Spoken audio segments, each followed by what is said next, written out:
Alright, so now we're in the second episode of Bed 10 and the podcast. If you're returning, I don't know why you are, but thank you. So rather than do anything else, I think we can get right into it. Unless you guys want to mention anything that you didn't about the last episode. Let's just do it. I like Ben 10. Yeah. I thought the show was stupid when I was a kid for literally no reason. Me too. I mean, you always have that kind of prejudgment. That's how I felt about Phineas and... you mentioned not watching Phineas and Ferb. I watched the first 3 seasons, and I didn't really care for it, but after watching a couple of videos talking about it, it's overall a really cool franchise. But anyway, we've got the second episode up. We're starting at exactly 0. Let's get it on. Press play in 3, 2, 1, play.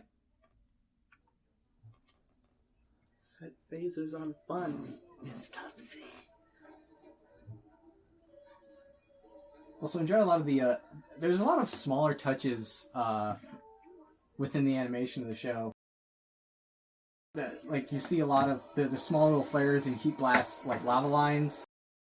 And, oh my god, I forgot how cool that dynamic shot is. But you see, like, they even managed to, like, give that, like, warping, like, effect with the fire that you'll see, like, sometimes when you're, like, driving along the highway, you'll see that kind of, like, warping effect. Like, heat haze, that's the word I was looking for, heat haze. It's really cool. And just to let you guys know, these episodes aren't immediately like one after another unless it's a bit more obvious. These are usually over the course of a couple days each. I love how Ben went from like using a much more clear, like heroic voice to like setting back into what Heat Blast regularly sounds like. It was weird hearing him sound so clear and no grit to it.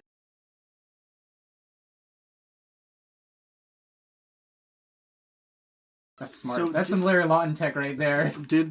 Did we miss something where he went from being some rando kid who like found an alien gauntlet and didn't know what to do with it, and he's just a superhero now? Yeah, it's basically because like you saw like in the first episode, he's just a superhero, and Grandpa Max is okay with it. Is he not responsible for fucking anything? Well, I mean, you got to remember this. He's basically gotten a piece of alien tech from outer space, and he can't get it off. He mentioned he can't get it off. It's basically impossible to get the Omnitrix removed from his arm unless otherwise stated later in the series.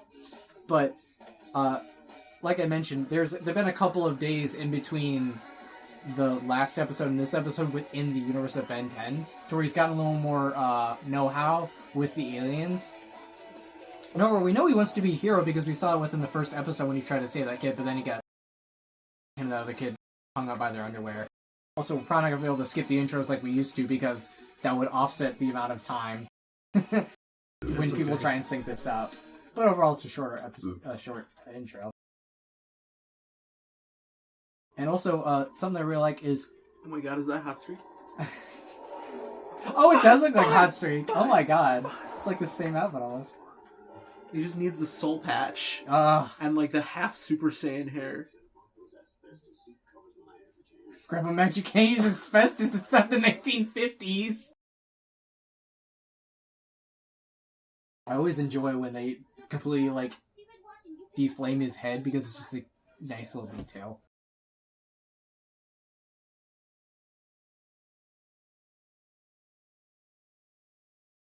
Yeah, but something I like about this series is it's a road trip, so we have new locations and interesting backgrounds. Alright, so where's the location here? Wait, this is... Washington, D.C., because the episode is called Washington, D.C. That guy just... Phineas and Ferb, but it's a road trip with aliens? Yes, it is a summer vacation on a road trip. 104 days. Actually, I can't remember how long in actuality that series went for in terms of, like, actual days. Longer than 104 Longer than 104 days. Unless they were, like, hauling ass and doing, like, more than one project on one day.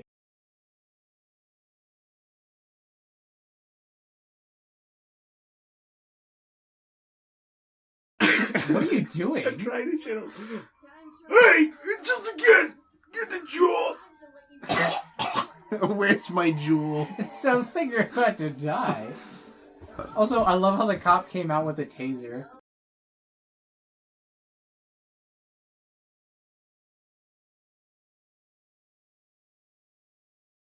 Three minutes of playtime.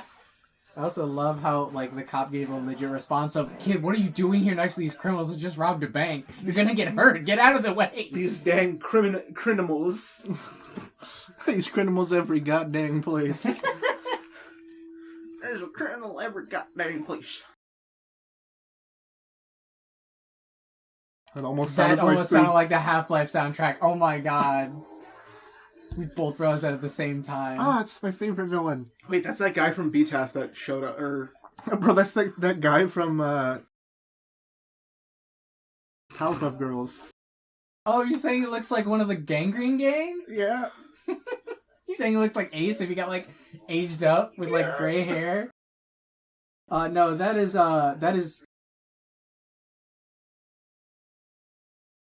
That's Dr. Aloysius J. Animo. I was trying to remember his full name. You talked as soon as he started introducing himself. Shit. You, like, strategically waited. Yeah, Riley does that all the fucking time. Oops.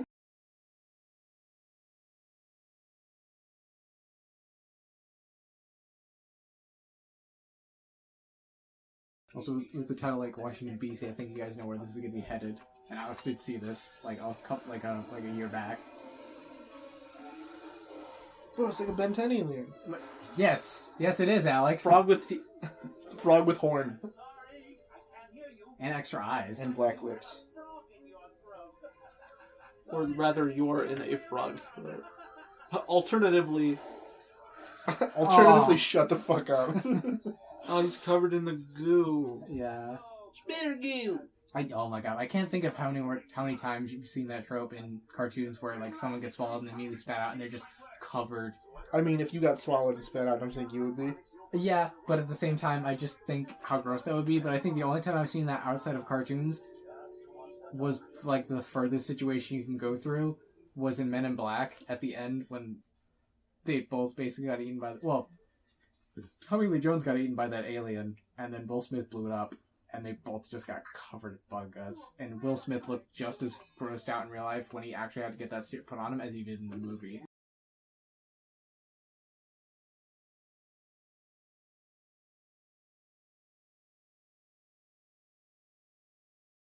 Yeah, but Dr. Animo was voiced by Dwight Schultz. Which I don't think he's gotten many other roles, but I think his voice is very distinct as Dr. Animo. I don't think he ever gets replaced within the series. And he is one of my favorite Ben 10 aliens. Or Ben 10 enemies.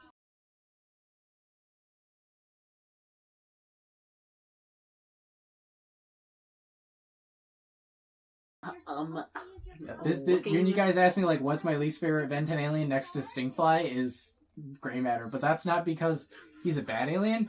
He's basically like what you think of when you think of an alien, but he's very tiny. Grey Matter, you say his name is? Yeah, his name is Grey Matter. Do you remember the video of the person, like, going up to the fridge, and he, like, pushes the ice dispenser, and frog comes out, and it makes, like, the... and then it just cuts to the fat kid eating the thing from Monster House. God, that's what I'm gonna do to Grey Matter. Oh my god. Also, he's voiced by, I believe Grey Matter is voiced by D. Bradley Baker. Kutu.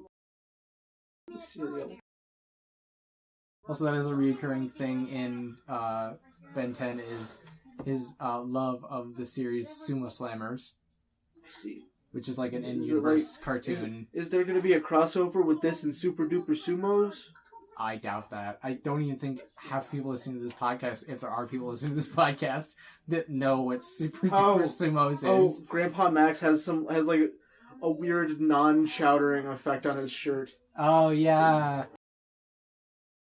God, that was something you don't really see in shows anymore that Chowder did, which is keeping their clothing moving texture. No, the texture didn't move. They just moved. They moved, but like over the texture. Yeah. Man's got a colander on his head. Yeah, basically. Or you could take it. So he could strain some noodles with that. I would say he could take his helmet off and strain his spaghetti. Dr. Animo's making up some spaghetti. Do you accept? No, it's probably gross. You like jelly beans? Who would you want to have food from, Dr. Animo or... Arthur. Huh? Arthur's jelly beans. No, I was going to say... Oh, it's loading. Oh, God. God, dude. Oh, sorry about that, guys. This is going to be a little break up. There's a little pause for buffering. But I was gonna say, which would you rather eat? Dr. Animal's cooking, which is probably gonna be some dumb vegan stuff, or would you rather have whatever Grandpa Max is cooking up? I'd rather steal a man's wallet and go to a fucking McDonald's. I'd rather steal a man's shoes so I could eat them.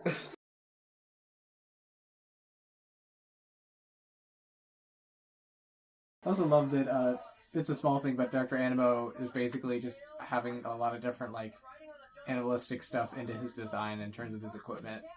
Even though it is a colander on his head, he's got, like, horns on his head. He's got, like, red eyes just like his frog with the goggles.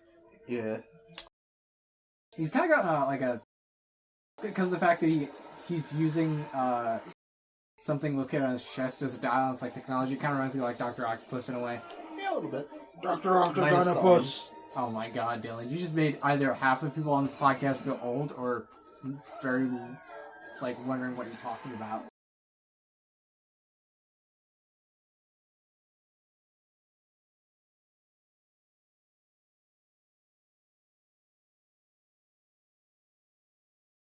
Also, it seems like a lot of them are... Dr. Anime. Oh, dude, can I be Dr. Anime? Oh my god. I feel like that's probably been a very shitty anime YouTuber at one point, is Dr. Anime. I all the Dr. Anime fans in our fucking comments. Fucking chasing you Why down. are you talking shit about him? He's awesome. I love your review of Toradora. I'm Dr. Anime. Dylan just had a brain fart, had no idea where to go. I was trying to think of a way to incorporate a Boku no Pico joke. Oh no. Oh, no. There was literally no way. The joke is that you mentioned it. Yeah. Also, it's funny that, like, the giant... Oh, he was about to commit scooter ankle on the giant hamster. Oh, that's dirty. I feel that.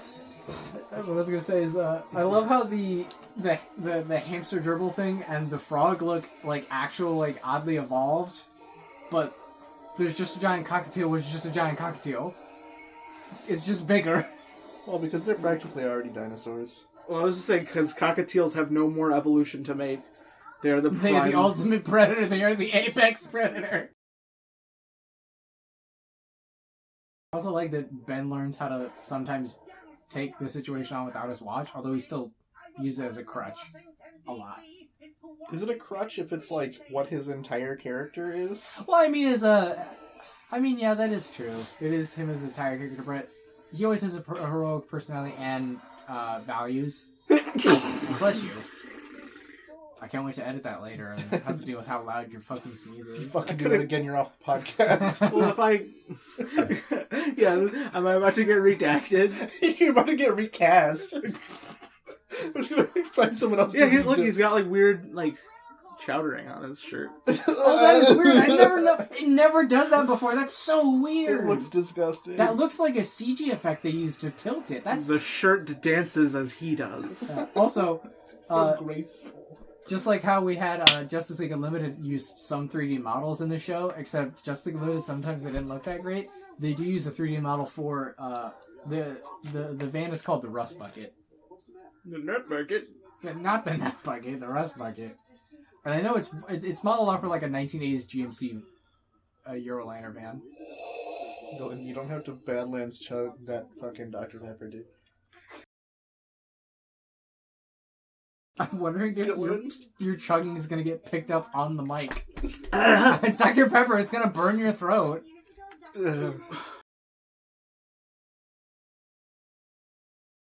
Oh my god, I've gotten so used to Oh my god, it's old Dr. Trapper from Static Shock. Oh my god, it does look like Dr. Trapper. Oh my god. Do you remember the episode where they showed up as, like, actual supervillains? Yeah, they have the powers and stuff. Spectral and Speed Trap. That episode sucked. Mm-hmm. How did Static Shock manage to be, like, the worst and the best show of the DCAU? Because it never got the funding it needed in order to be, like, on par with the shows it was airing with, like Batman Beyond. Yeah, but you just got a constant pull of Phil Lamar and Kevin Michael Richardson. Yeah, and that was great. It still blows me away. And Jason Marsden. Yeah. Gotta love Jason Marsden. I don't know if Is that the head of Diplodactylus? What's Diplodactylus? Your mom. It stands for head... I would say it stands for Head Daffy the Duck. God damn it. I feel like I should have known that. God never knows how noisy the background is. That straight up doesn't look good as far as I feel like remember. I'm in Silent Hill. Yeah, it's just got that TV noise.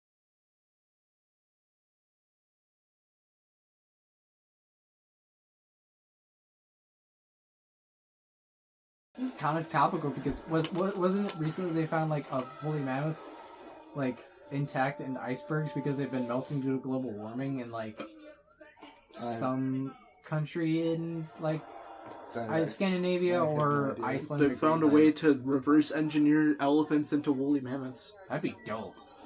Would it be though? Yeah, woolly mammoths are cool. That's gross. Oh yeah. Oh, but look what he's gonna be. Yeah. My other favorite. Forearms! John DiMaggio! It's not John DiMaggio yet. Gah! No. Who is he?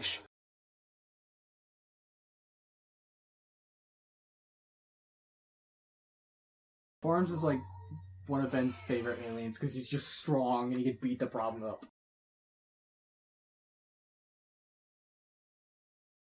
She's fighting the Kuliyaku from Monster Hunter. Grandma Alright, Max is super surprised. Let's listen to Forearms next time he talks. Yeah. His voice does develop weirdly, but ends up getting settled more within like the second season. They always kind of change the effects. Also, I think it's super dope that you see like parts of the T-Rex's like skeleton and like muscle structure. Yeah, that was pretty cool. I was thinking about I'm surprised I got past the censors though in practices and shit. Also, I hope everyone on the right channel is enjoying listening to Dylan burp. I feel like when I walk into the room... Oh, dude, this alien's so fucking cool. I feel like when I go... Forearms, correct? Yeah, forearms. When I go into the room that has Eddie in it in the Blue Creek Apartments... Oh yeah. And he's just like... thrown up. He's taking... Oh, he's speaking of throwing up. Yeah, there you go. It's topical, man. Shit's topical, dude. So have you It's recognized topical, it? topical not as in the topic matches, but because it's like the cream that you put on your butt when you have a hemorrhoid. Why the fuck are you talking about that? Riley's never had hemorrhoids, so... Riley is a hemorrhoid. Oh. Dang. Oh, this is where we grill Riley right now, live. Why are you covering up for the Russians? Where's the reptilian headquarters? The numbers, Mason. Also, What do they mean? I love that Forearms is like one of those stronger people to where like stronger species like the Hulk does, where he's so powerful he can just jump and accelerate and go high up in the air because he's that He powerful. obviously misses leg day, though. Or like Thunderbolt Ross and He's not called Four Legs, is he? Oh yeah. When he like... He's not called Four Legs now, is he? God damn it. Did you give up because he's gone now? Ooh. He's called Three Legs. I hope the mic got that. Richard Mcgonagall is the voice of Forearms. Alex, you'll know him because he voices Sully in Uncharted. Oh, okay. Yeah, which I think that's the only other the only other notable role I could find for him. Apart from like, I think he's also done commercial work and stuff like that. Bro, you can straight up see that T-Rex's asshole. Yeah, it kind of is. There's like a hole on like the Oh, he's got the golden sumo... on like the base of his come on, Dylan, tail. you can get it. What's the rest of the name? Silver Samurai. No. Sumo Slammers. Yeah! You know what you get? Fucking nothing. Fucking nothing. I was gonna say a high five, but yeah, you get nothing. Yeah, the T-Rex, you can see like holes in its face, kind of, and there's a hole like at the base of its tail, like under its Right, tail, where kind of. its So it's like butthole just like would a be. giant fucking asshole.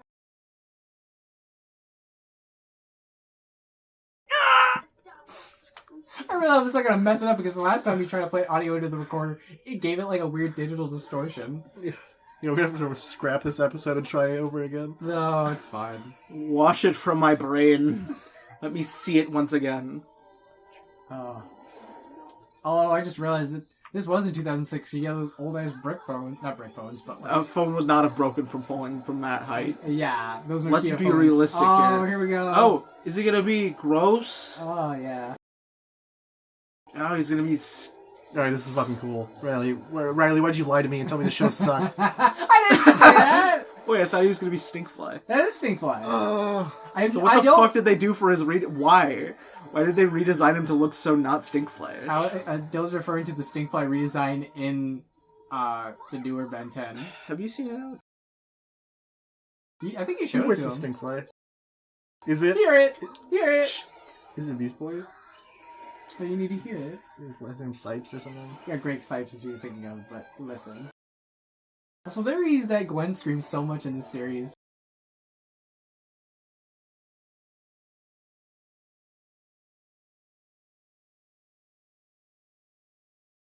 No, it's I know who that is. It's such a fun game to play who's that voice actor. I know who it is, but I couldn't tell you the name. Who is it? It's D. Bradley Baker again. Oh shit. Oh wait, no, I was wrong. I feel stupid. Okay, Grey Matter isn't voiced by D. Bradley Baker. He's voiced by Richard Horvitz. Oh, who's that? Invader Zim. Oh, okay. Yeah. So also Billy. Yes, Billy. Oh yeah, that too. So Stinkfly's redesign doesn't look bad. It's just that this so looks different. cooler. Yeah, it's because it looks like an alien. It doesn't look like... He looks like Blue Beetle. He looks like Blue Beetle mixed with like Ant-Man. It looks like a superhero. Which, I mean, it's weird that we got this design from what originally was going to be a show about Blue Beetle, but he smells bad. I don't even think he smells bad in the new one. I think they just call him Stinkfly because he flies and he's supposed to be like Stinkfly from the original series. Okay.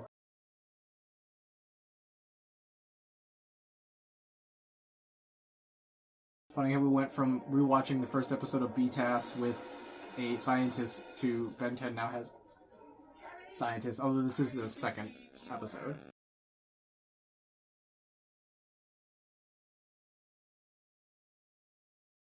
I'm trying to think, there's quite a few, I mentioned Dr. Octopus, but what other, villains are, disgraced scientists?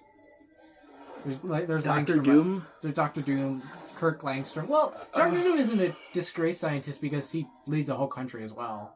He's loved in, what is it, Latvia? What's the name of Latveria? Latveria. I almost said Latvia. That's a real place. Latvia.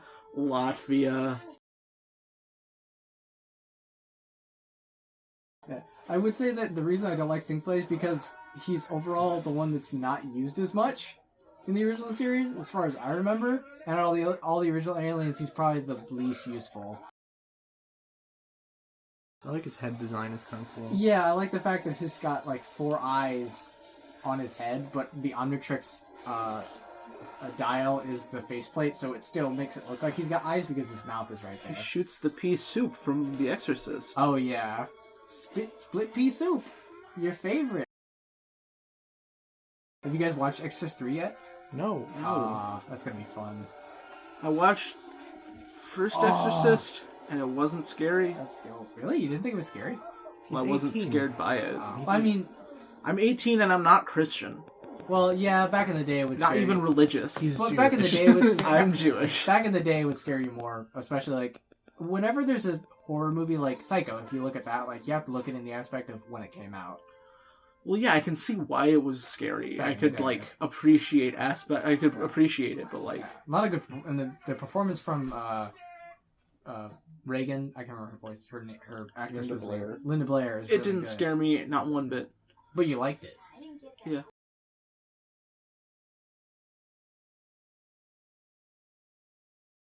This big old dome.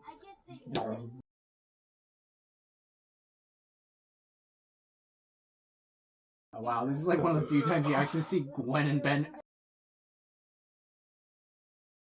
Because this is one time we get to see they're nice, and then it immediately turns sour.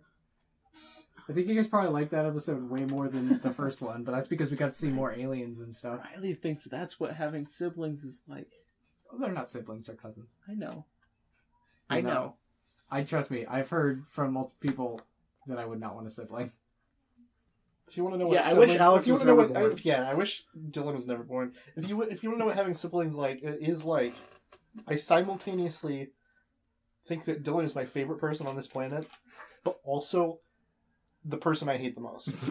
That's just what it is. Yeah, we have a Kiryu fucking Majima dynamic in which I have claim on Alex nobody can kill him but me.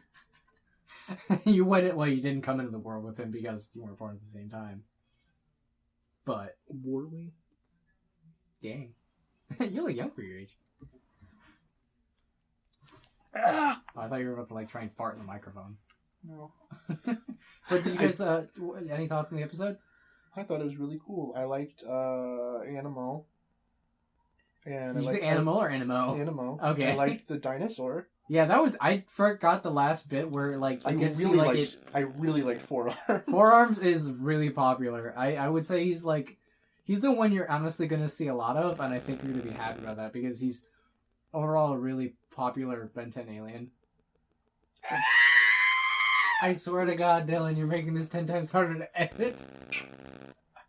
But yeah, overall I liked it. We got to see Animo, who's one of the most reoccurring villains in the series, both the original and all the sequel series. Well, not all the sequel series. We don't see too much of him until later. But anyway, I like his gimmick. I like the fact that we have someone that will constantly bring unique, cool enemies for Ben to fight, rather than some of the designs we see for the aliens are cool, some of them are not. But Animo, when he's on screen, you're going to see some really cool animal hybrid designs, stuff like that.